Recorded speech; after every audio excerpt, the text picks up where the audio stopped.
Първа награда в фотоконкурса "Благотворителността през обектива 2012" спечели монтажистът телевизия Враца Боян Пищиков. Отличието той получи на официална церемония, провела се вчера в София.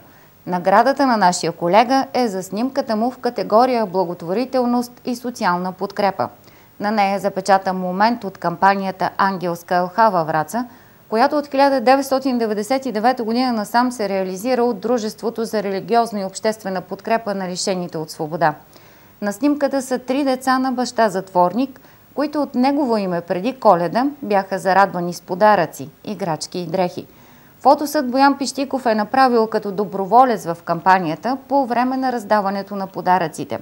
В фотоконкурса той се включва не с идеята да спечели, а да популяризира самата благотворителна кампания, но майсторството му не остава незабелязано от професионалното жури, направило класацията.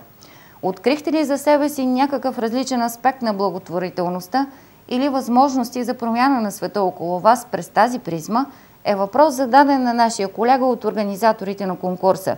На него той отговаря: "Не открих нищо, което вече да не знам. Децата не трябва да плащат за греховете на родителите си и че добро се прави заради самото добро." Боян откровено сподели, че жестовете на благотворителност променят не само тези, които ги получават. Промяна настъпва и в тези, които помагат, и често техните съдби се променят далеч по-значително от тези, комуто са помогнали. От 15 август до 15 септември изложбата с наградените и номинираните фотографии в конкурса "Благотворителността през обектива" ще могат да бъдат видяни в метростанцията на Университета в София. След това изложбата ще пътува из България.